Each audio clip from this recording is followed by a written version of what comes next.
Yeah. All right. So contracts. What is a contract? Who can tell me what a contract is? An agreement. In writing? The legally binding contract. An agreement in writing?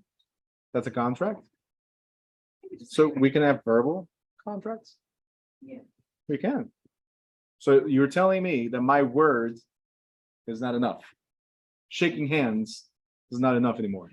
Sometimes. Okay. Depends. Elvis is like, nope. Put it in writing. Yes. All right. Here's the thing. A contract is an agreement between two or more parties. Simple. Okay. You can still make a contract with yourself, but it's tough to go to court against yourself. All right. So contracts cover both the seller and buyer representation, option agreements, leases, and management agreements. Even offers are considered the beginning of a sales contract, because that's what we do. We put an offer. If accepted, that offer becomes the contract. Okay.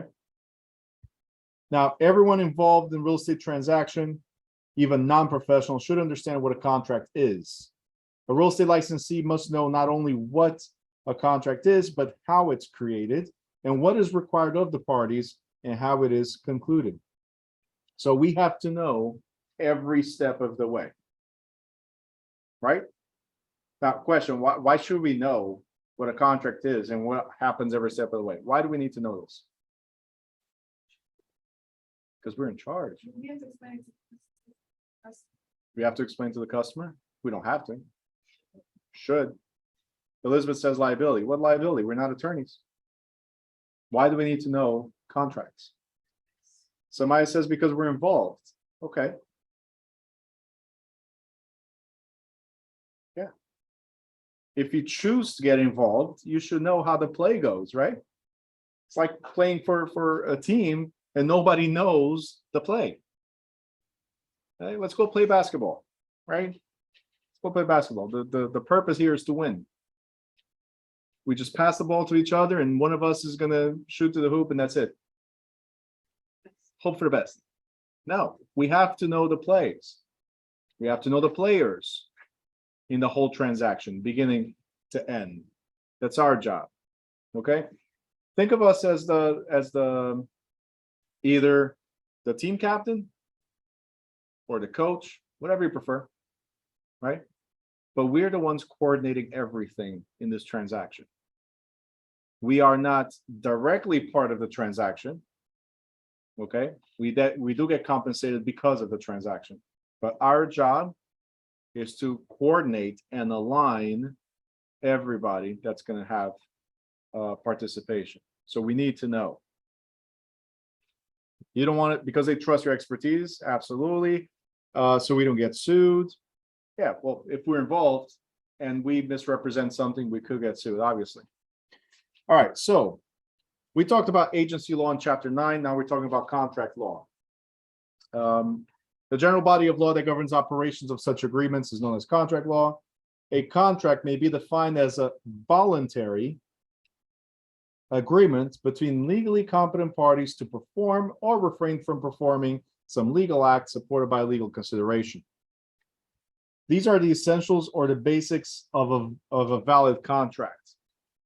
Okay, the whole contract varies from state to state or additional requirements from state to state, but these are the foundation of a contract. We have to have competent parties.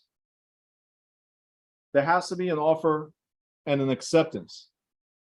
There has to be a consideration and a legal purpose. So not only must this be voluntary, it must include competent parties, offer and acceptance, consideration, legal purpose. What are competent parties? Well, we talked about this in another chapter. Competent parties are of legal age, right, and of sound mind. People that can understand the contract and the legalities of it. What is offer and acceptance? Well, simple. I made an offer and you accepted it. If you don't accept, or if you're not in agreement to the terms of the contract, do we move forward? Can you sue me? No. There has to be offer and acceptance. Just like when I told you about the deed, for the deed to transfer, there has to be delivery and acceptance. Me giving you the deed to the house and you not accepting it, it's the same thing as nothing. Okay? And then there's this one, consideration. You guys remember this word? Because we did talk about it. What is consideration? Without reading. But guys, this is key. Vocabulary is key because when you read the question and you don't know what the word means, you will fail. Vocabulary is key. If anything, always go back to the terms. Okay? Consideration. Exchange of value. Money. Or love and affection. Or an exchange of services. Anything that relates to compensation. For instance, I'm going to help you sell your home. What's the consideration? My commission rate, 6%, 5%, 10%. Okay. I'm buying your house. What's the consideration? The money that I'm giving you in exchange for the house. Got it? Yes? Thumbs up? Good. All right. And legal purpose. Look, this is not just for real estate, this is contract law in general. Legal purpose. Okay. We're all competent parties, right? We're all above the legal age. We're all adults, right? And we're all of sound mind, right? We're mentally stable. Yeah, I don't know anymore, right? But let's assume that we are mentally stable. Okay. Listen, I'm talking about myself. I will never make a promise or a guarantee about my stability, mental stability, that is. All right. So let's get into a contract right now. Ready? I'm going to give you guys $1 million to sell Coke. Is this a valid contract? I mean, we are adults. I'm putting an offer. If you guys accept, that's part of it. I'm giving you $1 million as consideration for the service that you're going to provide, which is the sale of Coke. The question is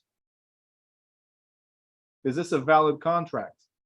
Does it have legal purpose? Coke like Coca-Cola or Coke like a drug? Questionable, right? Elizabeth says no. Why not? Zoraida laughs. Louise says depends. Fernando says no. Why are you guys saying no? It's not legal to sell Coke? That's the question. Well, It depends on the type of Coke. Now, wherever your mind is, says a lot about you. Just saying. I was talking about mental stability, right? I'm talking about Coca-Cola.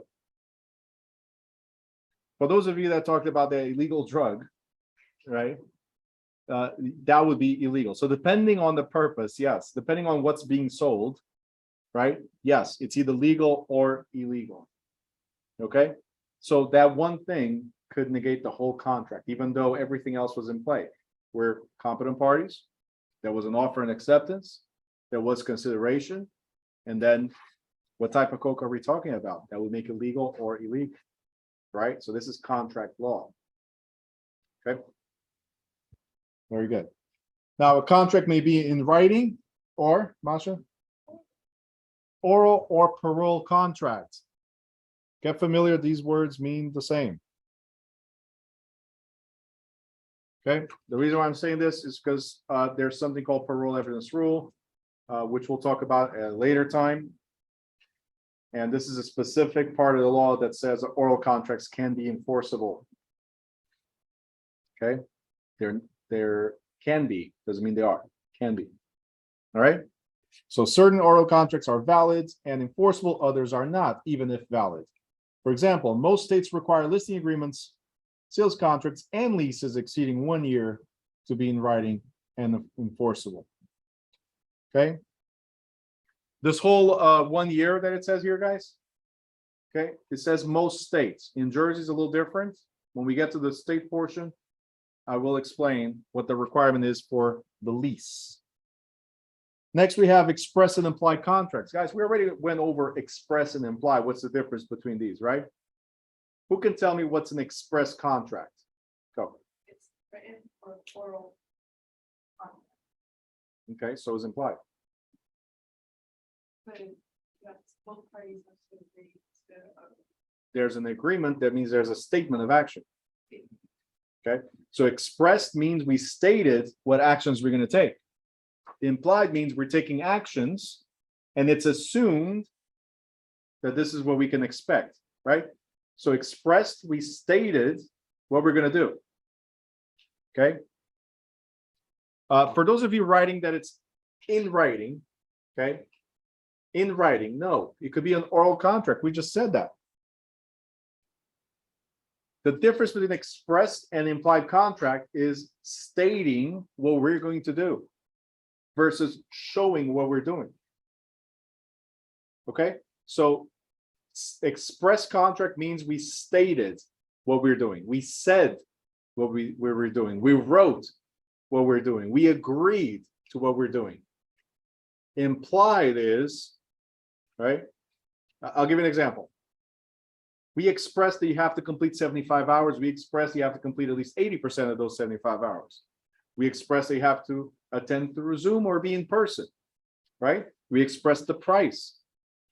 This is all expressed. The days that we're going to be here, all expressed. What is implied in our contract between the school and the student? What is implied?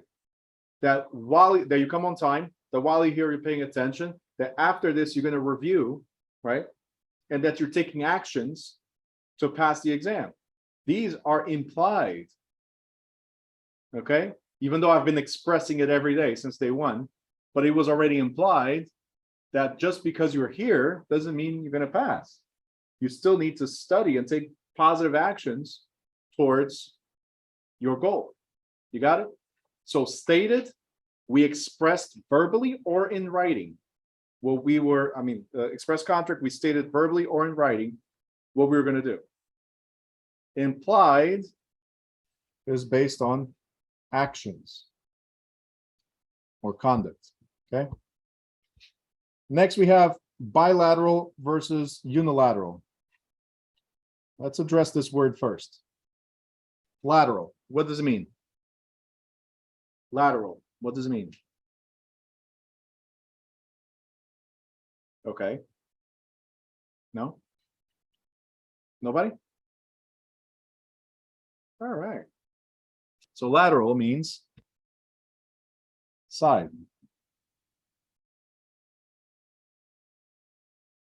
The question is, if it's two-sided or one-sided contract. Okay. I'll explain better in a second. But if you see bilateral, it means there's two sides. Unilateral means there's one side. Now, here's the thing. There's always two sides of a story, right? Because for a contract to exist, two parties or two or more parties need to agree to something, right? Okay. So the only thing that's different between these two is the obligation. Okay. So bilateral or unilateral obligation. Or promise. Okay. So if it's bilateral, both sides have to do something. If it's unilateral, I'll do it if you do it. Okay. Like insurance companies. They'll pay out a claim if you get into an accident. They don't just go like, oh, get into an accident so I can pay you. No, if you do, we have to pay. Right? You don't have to get into an accident. We don't have to pay until you do. Okay. In real estate, an option agreement is a unilateral contract. And I'll give you a better example of that in a second. But that's the difference. So bilateral, both parties promise to perform what they said they're going to do. I said I was going to sell, you said we were going to buy, so we're both doing something towards it. We're both taking actions to meet that term. Okay? Unilateral, only one party promises. The other party is not obligated to perform. Okay? The example I gave you was an option agreement.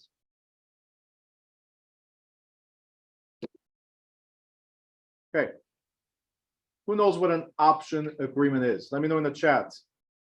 What is an option agreement? Without reading. I want to know what you know about it. Yes, do you know? I just read it. Okay, so you don't count. Yes, I would read it. What's up with you guys in reading ahead? Like, follow what I'm saying. Connie says choice. Now she says a choice. Okay. What choice? What are you talking about? Choose to accept it or not. Okay. Can you guys give me examples of what you think an option might be without reading? Just give me what is an option?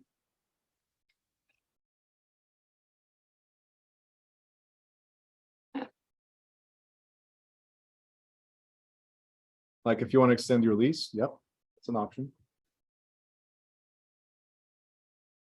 Rental with option to buy, there you go. Month-to-month option after 1-year lease, absolutely. All right, the most common, if you lease a car, right? Because look, leasing with the option to buy or renting with option to buy in real estate, in some areas or in certain eras, it's common, others is not. But leasing a car is a very common thing. When you lease a car, right?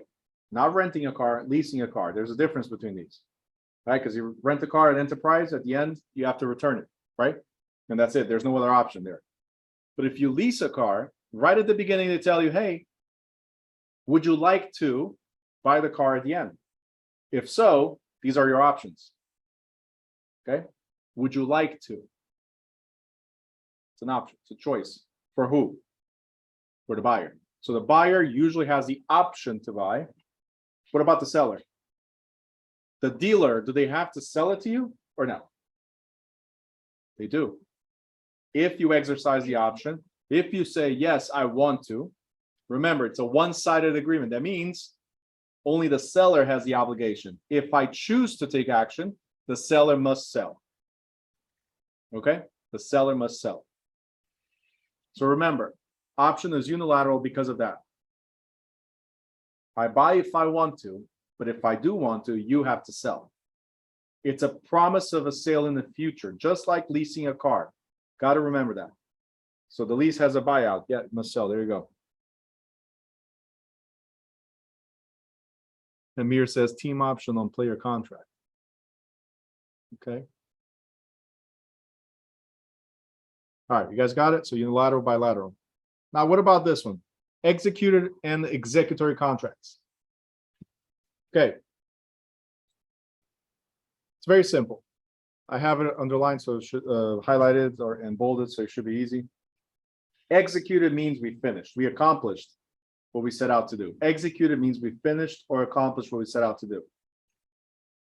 Executory. Executory means pending. Something is pending.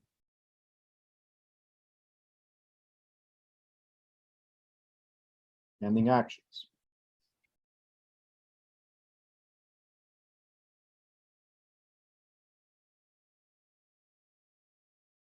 Executed means concluded or finished. It could also mean everybody signed the contract. Fully executed contract. But executory. So here's what you got to remember. When you put an offer on a property, is that a contract? You put an offer on the contract, on a property, is that a contract? Nope. Nope. An offer is not a contract yet. Until it's accepted, it's not a contract. Nope. For executory or pending contract to exist, two parties must be in agreement. If I put an offer, there's no agreement yet. Okay? But when I put an offer and you accept it, now it becomes a pending contract. Pending what? No, because you already accepted it. It's pending other terms. It's pending whatever the contingencies are in the contract or conditions, which could be inspection, could be attorney review, could be appraisals, could be mortgage approval, title approval, right? And it's pending the actual sale or the actual closing, pending. So from offer acceptance all the way to closing, that contract is executory, pending. Got it? from acceptance or approval of the offer, okay, both parties agreed, it becomes a contract. Okay, from contract until closing, it's pending or executory. Let me know if you're good with this. Let me know in the chat. We're good.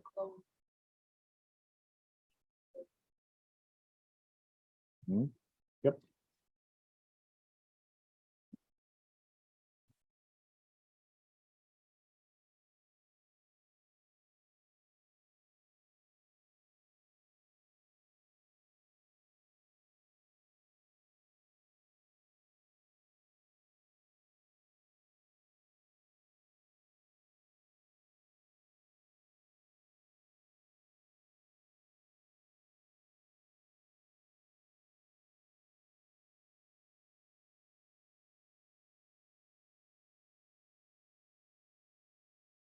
Okay, here you go.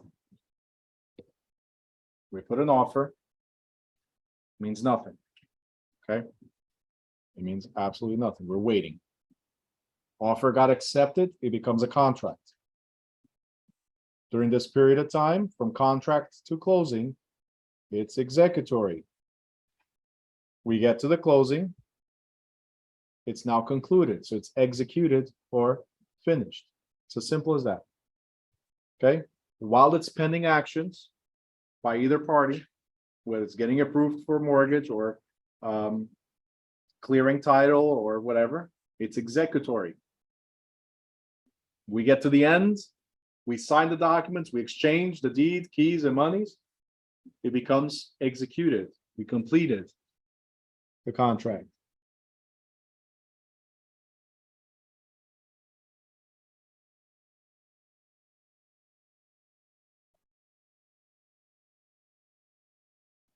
All right, for those of you that are with me in the chat right now, challenge, write a fruit name. Apple, banana. Write a fruit name. How fast can we kick someone out? Now's the challenge. Ooh, mango, kiwi, passion fruit, papaya. All right, not simple stuff. Love it. Lewis for the win. Listen, somebody, look, you know what? Thank you, Lewis. Thank you for paying attention. He just wrote fruit name. There you go. He's winning the game. He's ahead of the game. But thank you for all these fruits.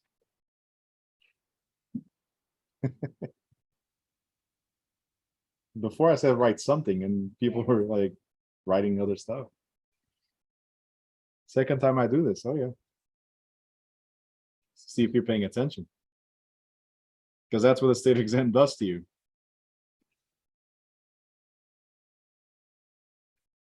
And some people still not with me, decided not to answer. Okay, got it. Connie says, I messed it up this time.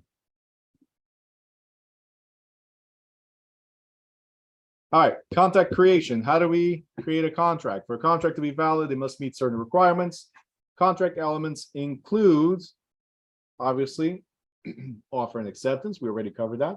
So it is not a contract until there's acceptance. Okay, very good.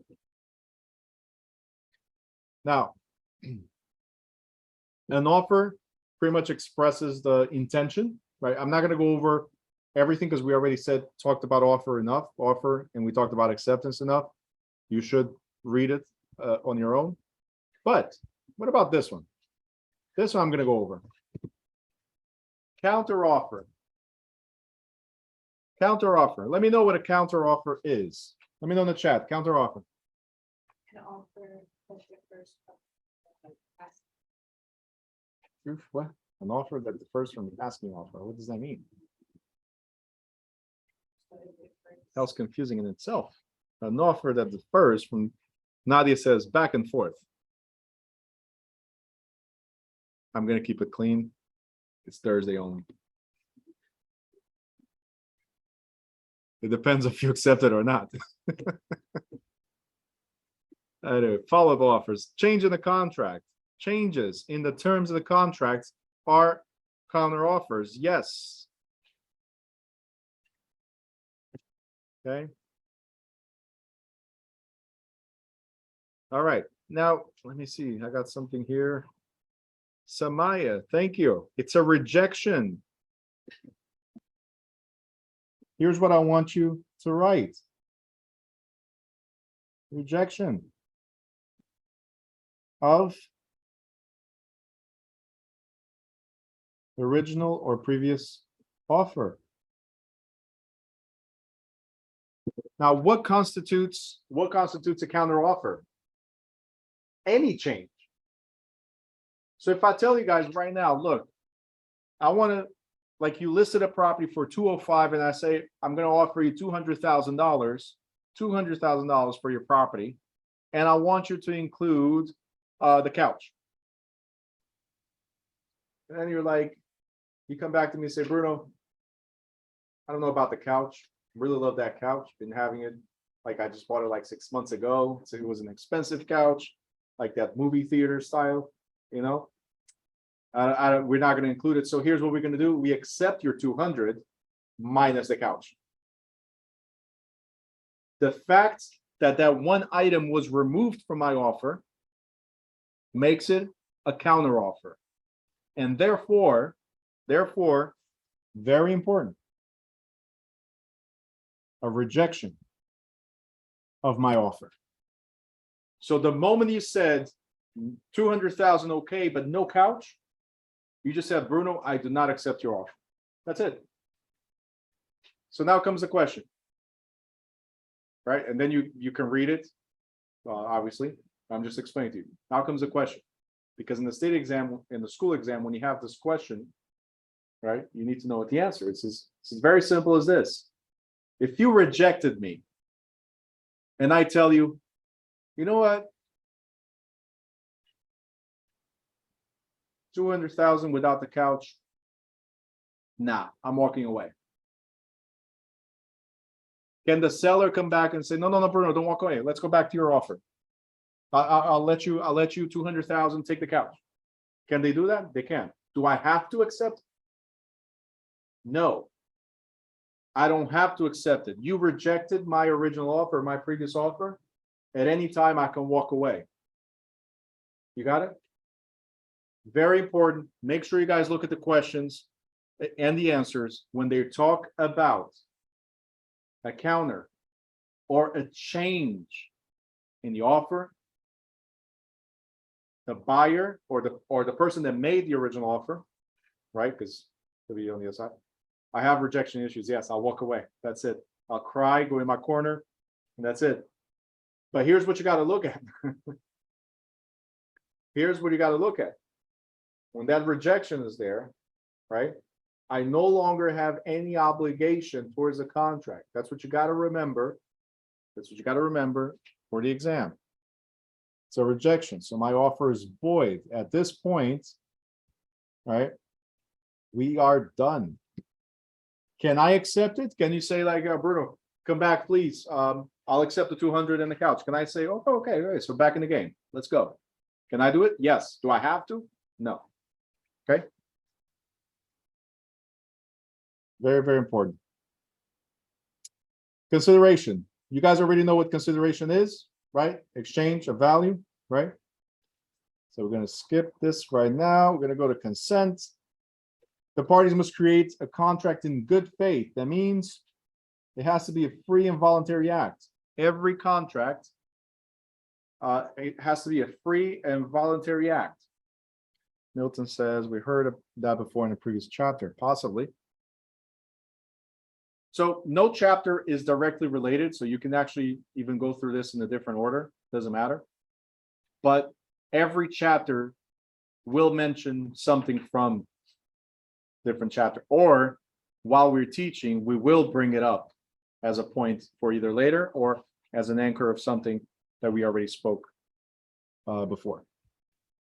Okay. Thus, a contract is voidable if one party acted under duress, coercion, fraud, or misrepresentation.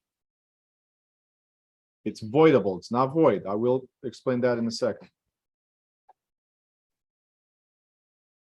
So if a property seller induces a buyer to purchase a house based on assurances that the roof is new, the buyer may rescind or cancel the contract if the roof turns out to be 20 years old and leaky. Okay?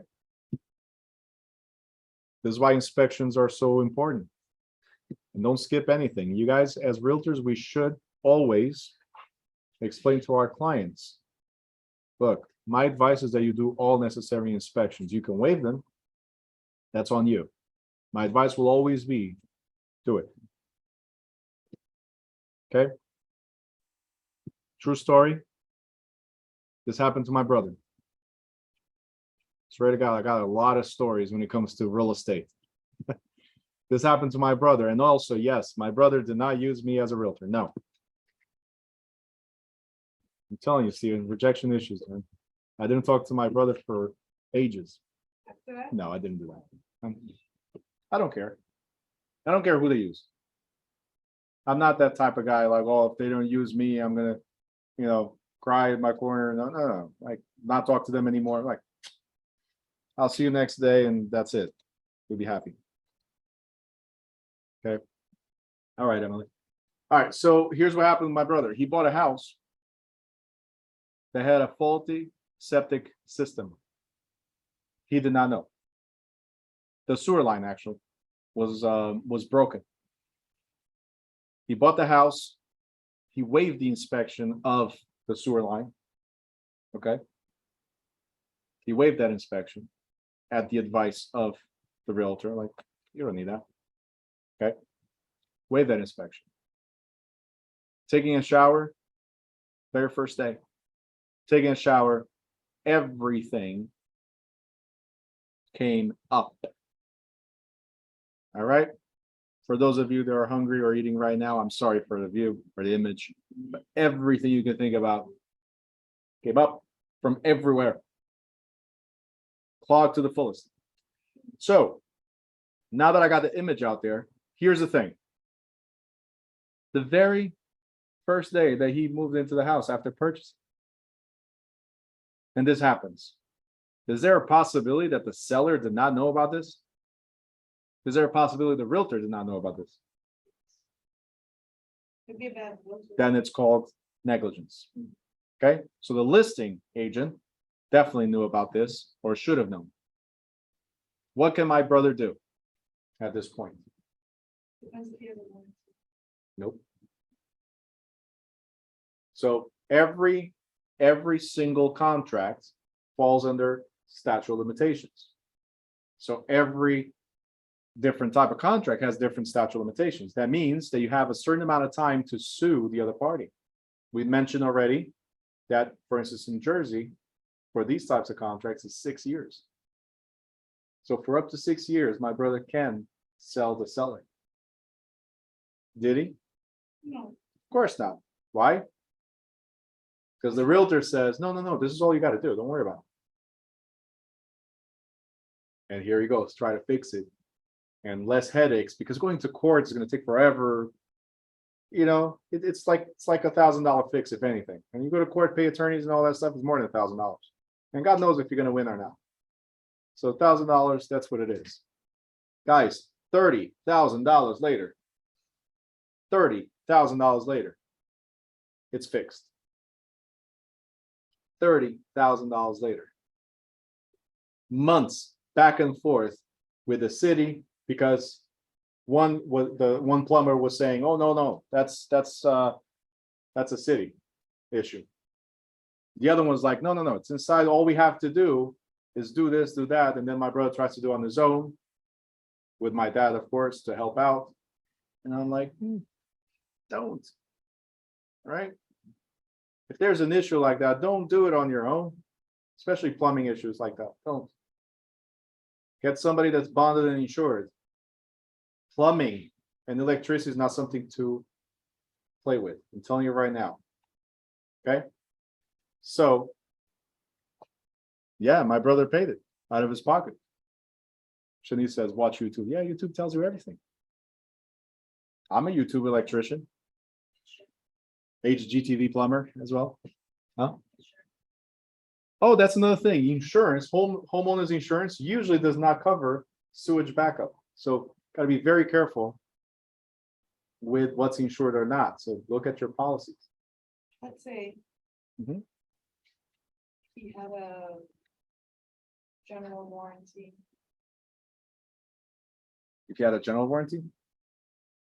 Well, if he had some type of warranty that covered this specific issue, that's a different story. No. But he's still entitled to sue. It's just, he hasn't. And I told him to, and he goes like, oh, well, everything we did now with the 30K on top of it, plus the improvement of the basement, everything, my house appreciated more than $60,000. So technically I made 30, I'm okay. You could have made 60. You could have made 60. You could have got 30 back. Anyway. No comments. So. He could actually, if he wanted to, he could cancel the whole contract, get his money refunded and everything, because it was the very next day. He could have. He could have sued to walk away and get compensated from it. So we're going to talk about that later too. All right, we talked about legal purpose, we talked about legal competent parties, contract validity. By the way, Shalai, what's plumbing? Never mess with plumbing and electricity. These people laying down, that's what happened. I don't know what plumbing is, but sounds interesting. All right, a valid contract, void contract, voidable contract, and unenforceable contract are terms you need to know. Because both in the school exam and the state exam, you're going to have scenario questions. Just like here, where it says a seller did this or seller did that, whatever. That's how the question is going to be. And they want to know if this is voidable or not. This contract is voidable, right? Because I was unaware of the condition, right? So you need to know what a valid contract is, what a void contract is, voidable, which is different than void, and unenforceable. So what is a valid contract? Well, simple. A contract that includes all essential elements. Do you guys remember what were the essential elements to a contract? Without going back, do you remember? Consideration is one of them. Legality. Legal purpose, legality, yep. What else? Offer and acceptance and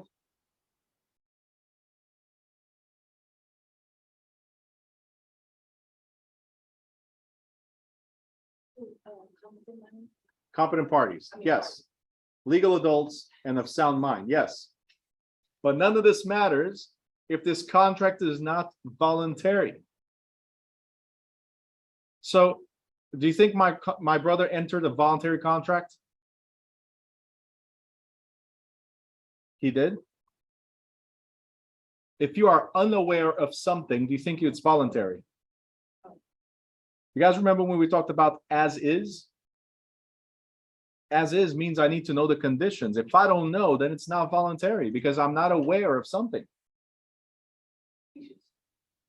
Are you guys understanding this? So a valid contract is a free voluntary act, obviously, between competent parties. There's an offer and acceptance, there's consideration and a legal purpose. So all the essentials of a contract are there. That makes it valid. If something is hidden, then I was unaware. I'm not a competent party to the contract because I don't know. All right. So a void contract, void or null or no value to it, is one that has no legal force or effect because it does not meet the essential elements of a valid contract. One of the essential conditions for a contract to be valid is that for it to be a legal purpose. Thus, a contract to commit a crime would be void. But Your Honor, I did kill him, right? John told me he was going to pay me $100,000 if I killed the president. I did kill him, and now he doesn't want to pay me. Can I sue? No. Crime doesn't always pay.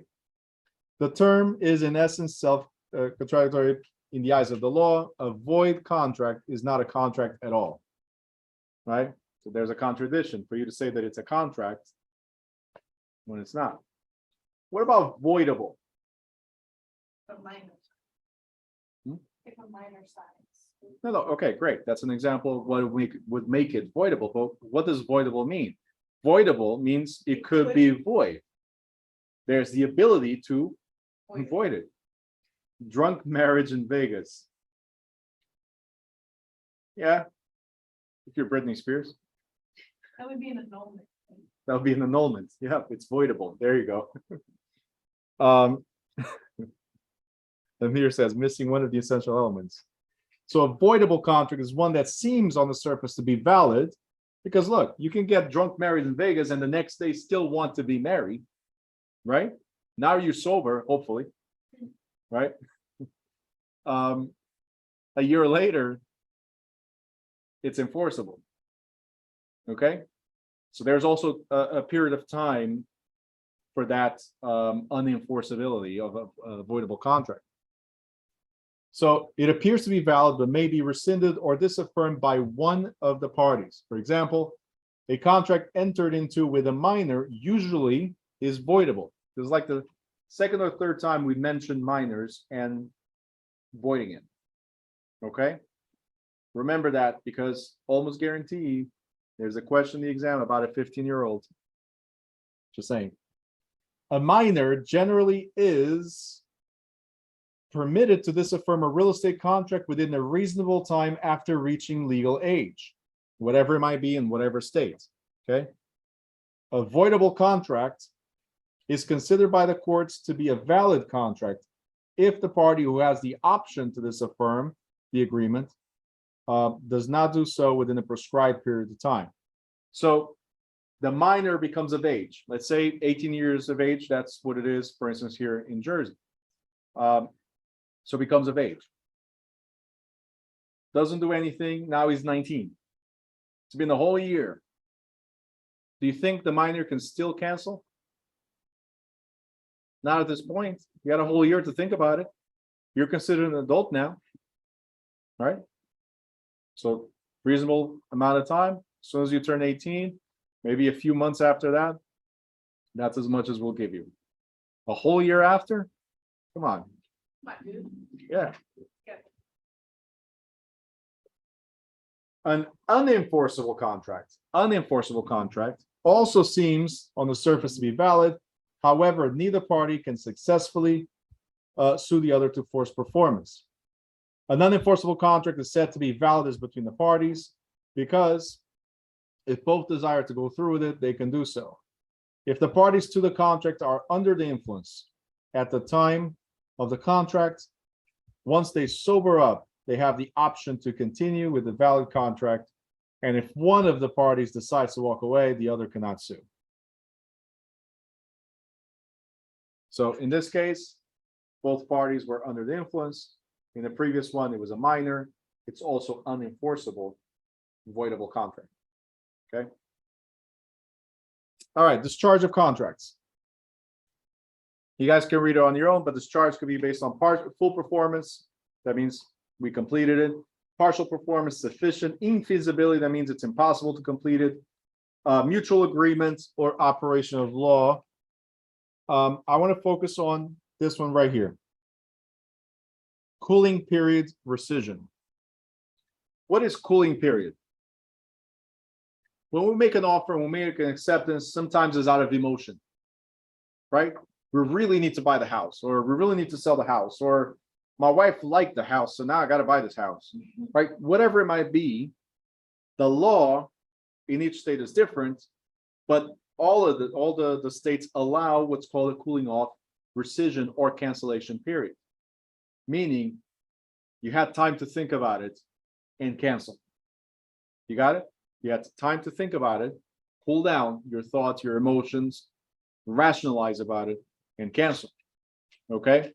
So in some states, this is also called attorney review period. Like here in Jersey, it's called attorney review period.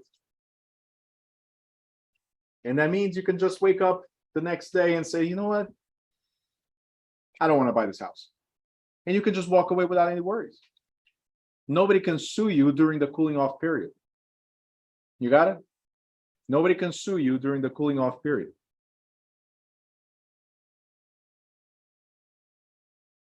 So yeah, like a temporary hold of the contract, Fernando. Perfect. It's like a temporary hold. Like it's a contract, is valid, but in case you get cold feet, this is the time to walk away. Okay? In case you get cold feet, yeah, I really want the house, but I don't know. No, I'm not buying it. During the cooling off period, you can do that. After that, it becomes a binding contract, and from there on, only the contingencies allow you to back out, like inspection, not getting appraised, not getting approved for the mortgage, the title not being clear, whatever reason. Okay, so the only thing beyond the cooling off period that allows you to walk away are the contingencies. During the cooling off period or attorney review period, I don't have to give you any excuse. I can just say I don't want it anymore. I woke up next day and said I don't want to buy this anymore. During that time. Okay. It could be abandonment, lapse of time, like expiration, or invalidity of the contract. Zoraida, I think I already said that. Yeah, during the inspection period, you can also walk away if the inspection is not favorable to you. Okay. All right. These two, assignment and novation. Does anybody know what the word assignment means?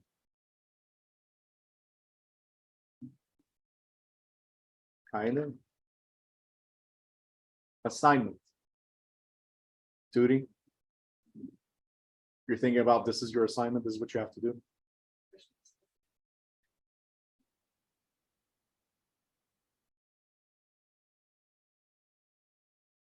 Okay.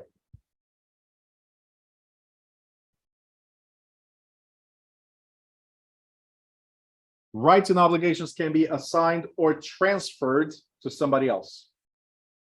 Okay.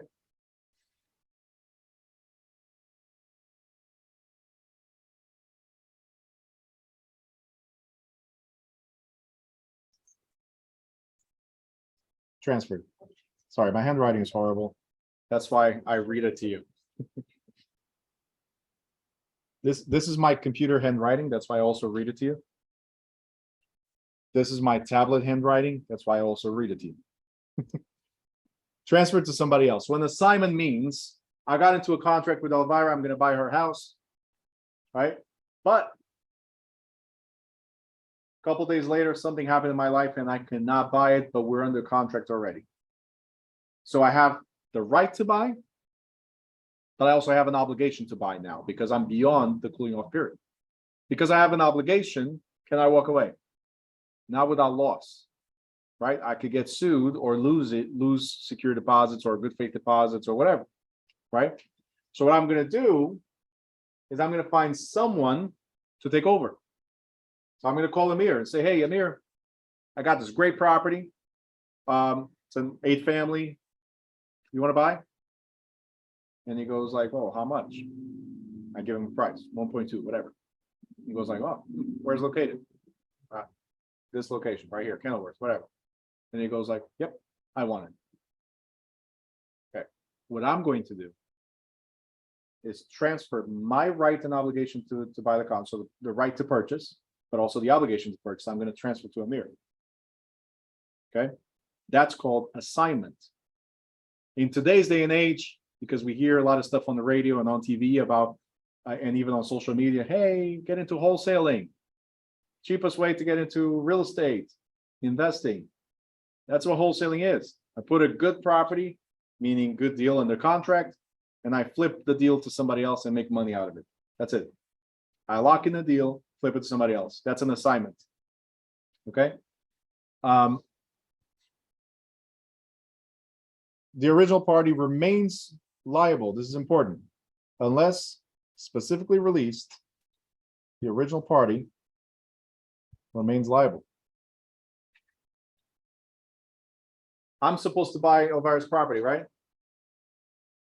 but I decided not to because something happened in my life and I passed this right and obligation to Amir. If Amir does not buy the property, what can Elvira do? Sue both of us. Oh yeah, like I said, original party is also liable.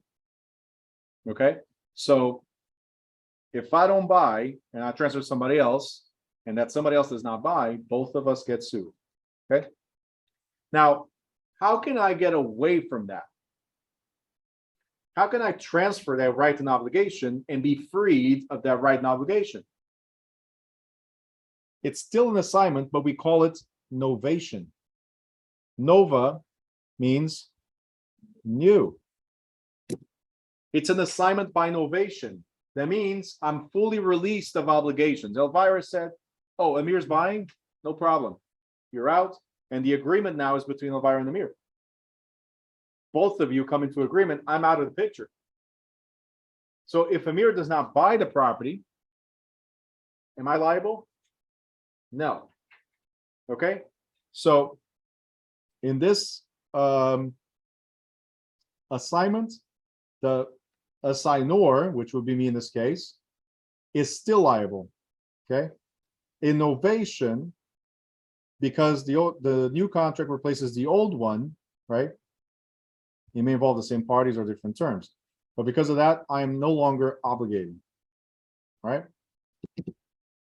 All right, breach of contract. What is breach of contract? Breach of contract is failure to perform. Breach of contract is failure to perform. We were supposed to do this, but I decided not to do it, or I wasn't able to do it. Okay. The damaged party has the right to sue, has the right to recover whatever the damages were. Okay. In fact, the damaged party can choose, elect or choose any of these legal remedies: rescission, forfeiture, suit for damages, or suit for specific performance. Rescission simply means cancellation. May cancel the contract. You know what? Fine. Just walk away. I don't want to deal with this anymore. Just give me back my money, or I'll give you your money, whatever it was. So rescission simply means canceling and walking away. Okay.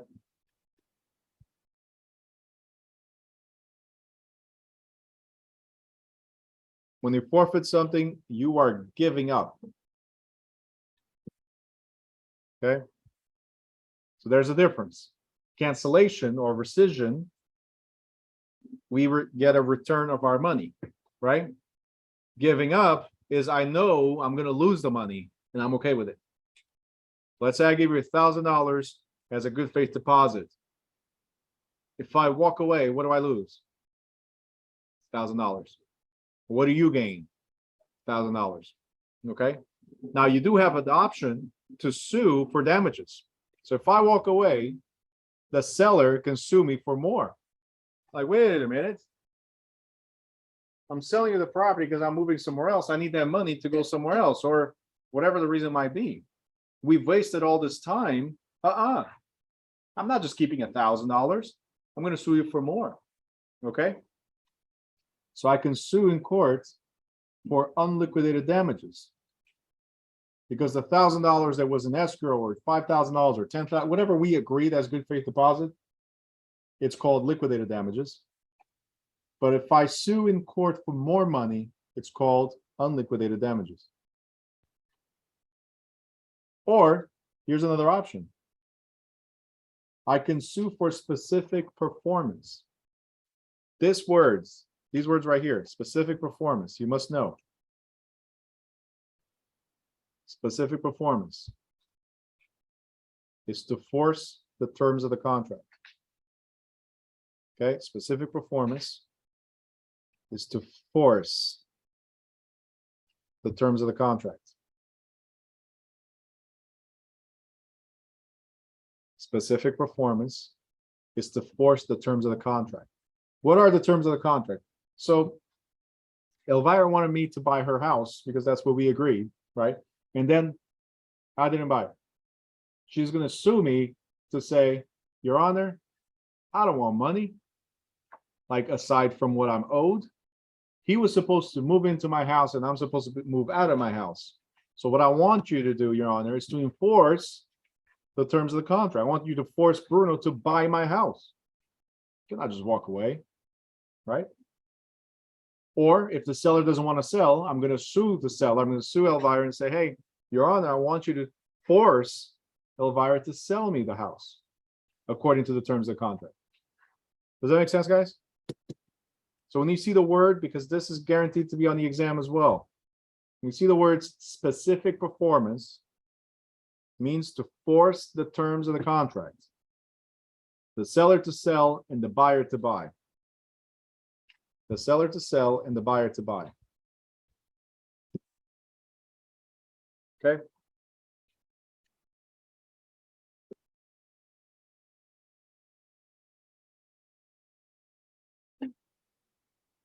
All right, real quick. We already talked about statute of limitations is the amount of time you have to sue somebody. Every state, if it's a statute, it has to do with state rules. Okay, or state, in this case, statute of limitations is every state limits. Contracts used in the real estate business could be client representation agreements, sales contracts, options, escrow agreements, property management agreements, leases, owner financing agreements, and so on. Use of contract forms. We already talked about this earlier. We cannot practice law because we're not attorneys, but we are allowed to fill in the blanks in certain contracts or pre-printed contracts or pre-drafted contracts. Okay, so we're allowed to do that. An agent must be fully aware of what they are legally allowed to do and not to do in preparing and interpreting contracts for clients. We already mentioned that. In addition to practicing law without a license, agents expose themselves to lawsuits from clients who relied on the contract as being legally acceptable. So again, we already talked about this unlawful practice of law. I'm just pointing it out again.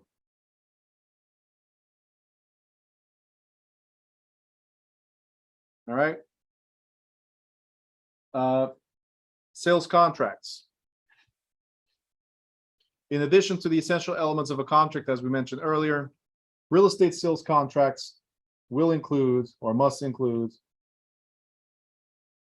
the sales price and terms, an adequate description of the property and improvements, statement of the kind and condition of title, and the form of deed to be delivered. Do you guys know the different types of deeds?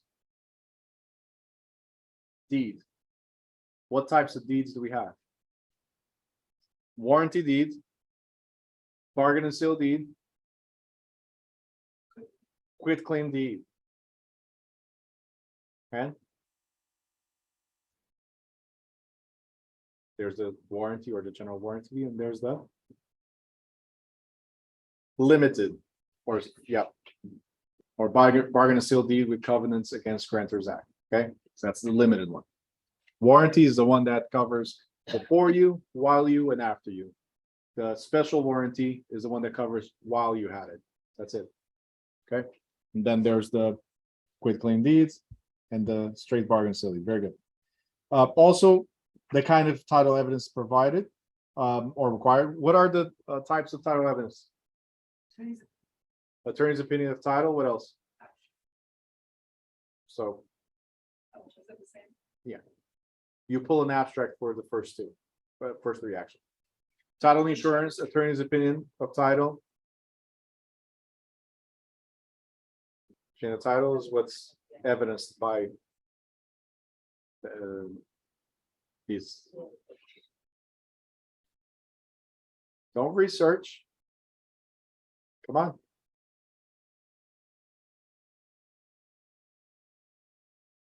We have attorney's opinion of title. Title insurance. One that's not used in New Jersey at all. Torrent certificate. And the one that gives the least type of protection.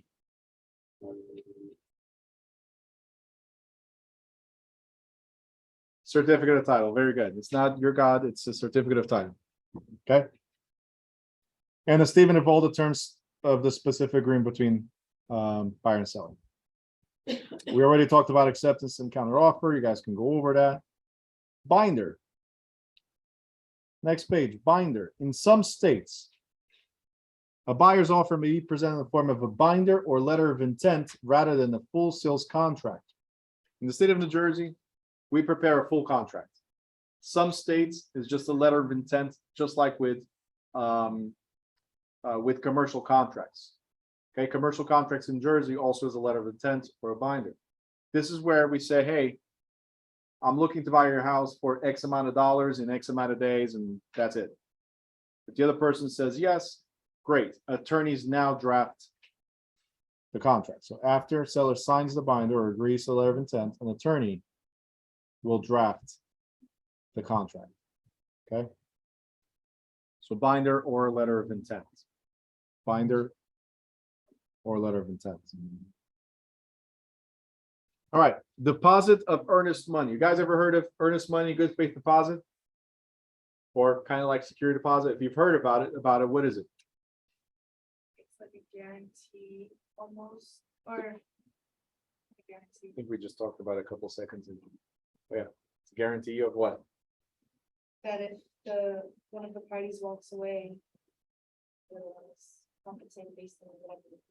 the Okay. deposit was. That's what it is. So, Janice, let's stop right there. You wrote the MD, so earnest money deposit, yes. Lacey, correct, is a show of good faith, but it's not a down payment. It could be credited towards a down payment. But do not mix things. Good faith deposit is not a down payment.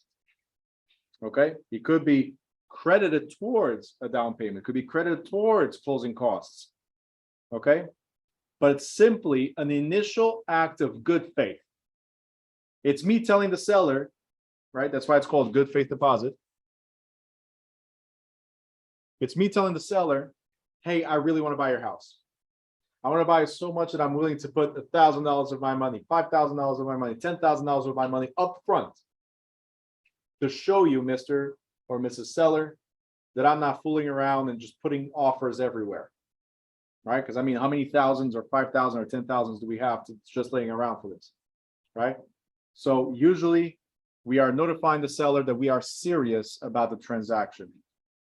It's customary, but not essential. So it's not mandatory. Can I put a contract without any good faith deposit? Yes. Absolutely, because it's not mandatory. It's not an essential element. Okay. There might be a question, which one of these is not an essential element? Oh, all right.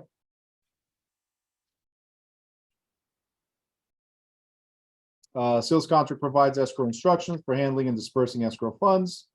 The earnest money is placed in a third-party trust account or escrow, and the licensed escrow agent employed by a title company, financial institution, or brokerage usually manages the escrow. An individual broker may also serve as the escrow agent. We usually don't like it. We just say, hey, that money to be deposited in the attorney's funds or in the title company, whatever. We usually say, no, I don't want to deal with your money.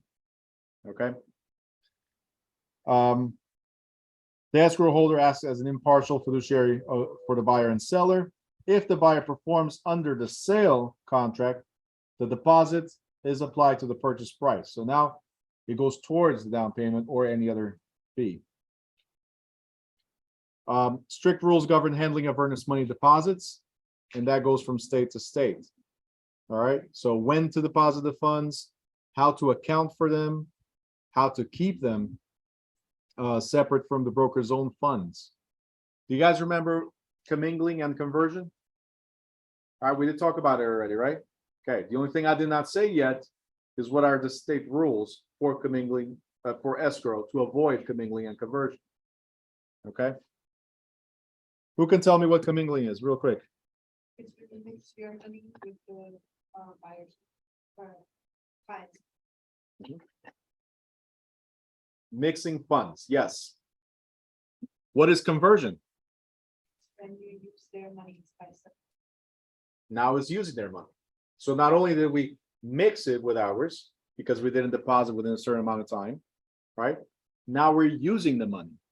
Commingling, mixing, conversion, using it. If it's not my money, should I use it? No. Are you okay? Did I yell at you? Your ear? I'm gonna shut up in about 9 minutes. What's wrong with you guys? It's hard. One goes, ow, the other one goes, ah. I didn't do anything. I swear. You guys aren't seeing me. My hands are here. I did not hit anybody. It's a lie. He's lying. Uh-huh. Equitable title. What is this? Equitable title. That means there's equity. That means there's value. It was the ghost. Yeah. There's value. Equitable title gives the buyer an interest in the property. Is the buyer the legal owner? Not yet. But while the contract is going, the buyer has an interest, an equitable interest or valuable interest in the property. Can the seller sell the property to somebody else? Can the seller sell the property to somebody else while we're under contract? No, right? But I can, because I have the equitable interest. I can either walk away and give up the equitable interest or get my money back or transfer that right to somebody else. Okay, the seller cannot sell until I walk away. Okay. We already talked about liquidated damages. All right, provisions of a sales contract. Very simple. It's the stuff that's required to be in the contract. Obvious. Just like listing agreements, the name of the buyer and description of the buyer's responsibility, legal description of the property, name of the seller and description of the type of deed. We talked about it, earnest money. So everything we've been talking about must be part of the contract. The date of the closing, when are we going to close and when does the buyer take possession? Title evidence, proration of expenses. We're going to talk about that in a week or so. We're going to have a chapter on closings where we show what the buyer pays and what the seller pays. All right. That's proration of expenses. Outcome of the contract, should the property suffer damage? So if the property gets destroyed by nature, do we still buy the property? Maybe, if the agreement says so. True story. I had a client about to close when we got hit with Sandy. All right. You know those 5 days that Jersey stopped? Right. So he couldn't buy. He was going to buy on the Tuesday. That was the closing. He was only able to go to the property for the final walkthrough on Saturday. Guess what?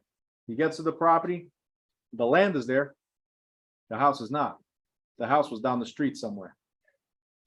Did he complete the transaction? Did he execute the transaction? No, he was able to walk away.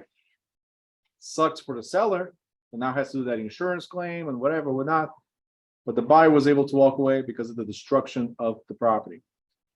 Okay.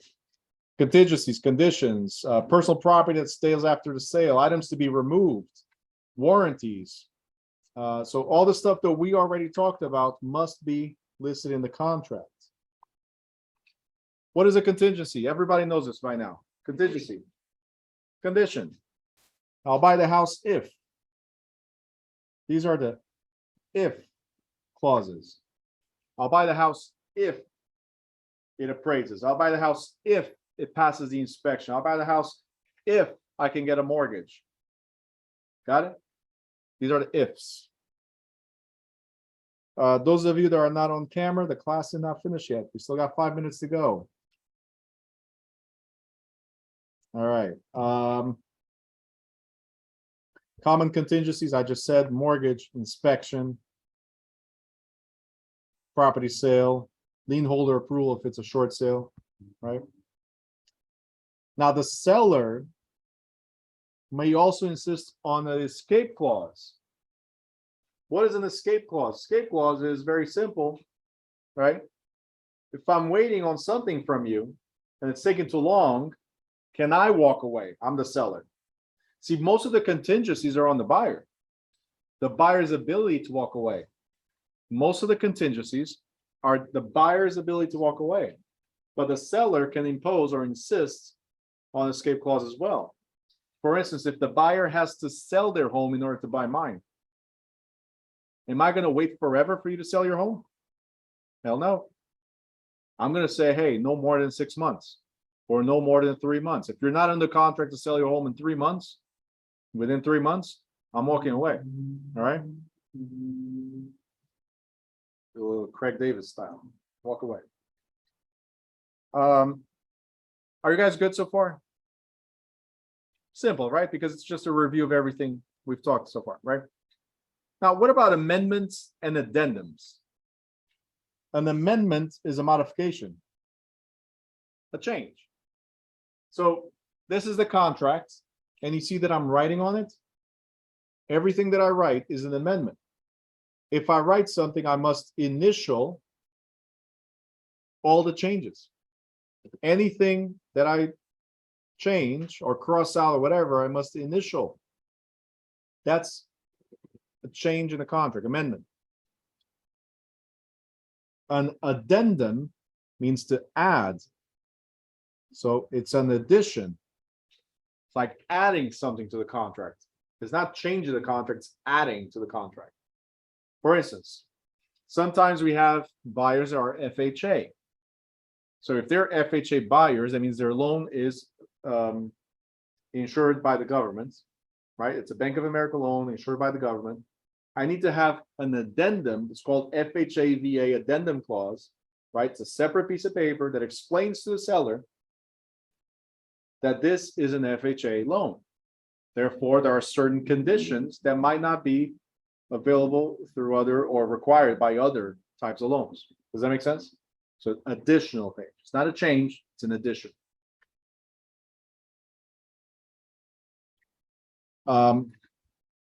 Disclosures, we already talked about it. Options, we already talked about it. Owner financing contracts. Okay, what does it mean owner financing? That means that the owner becomes the bank. So instead of me going to knock on the bank's door and say, hey, my credit score, my income, my this, my that, can you please get me approved to buy this house? Instead of doing that, I'm going to the seller and say, hey, Mr. and Mrs. Seller, how about you finance my purchase? Instead of paying you the full amount now, I'll pay in installments. Okay, that's an example of what a land contract is, also known as contract for deed, bond for title, or installment sales contract is the most commonly known here in Jersey. So land contract or installment sales contract. Now this one is similar to car financing.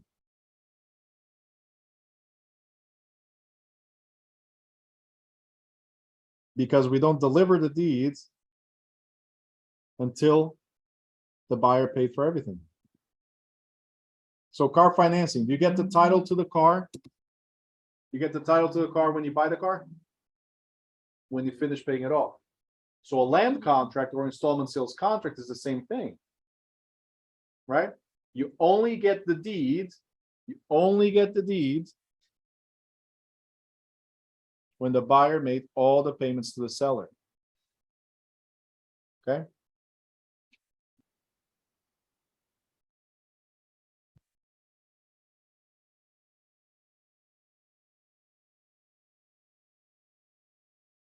The seller who finances a sale can also use a purchase money mortgage. So it's another way to say, I'm financing the purchase, but I give you the deed right away.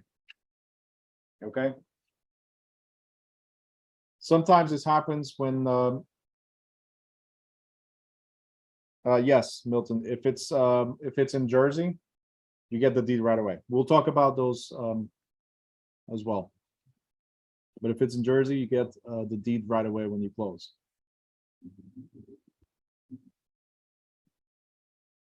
But a purchase money mortgage, we transfer the title, right? Sometimes it's to help somebody that cannot get the full financing. So the seller is willing to get a second mortgage, right? Where you pay me in installments later. So right now we close, you pay the bank and you pay me as a second mortgage. That's pretty much what it is.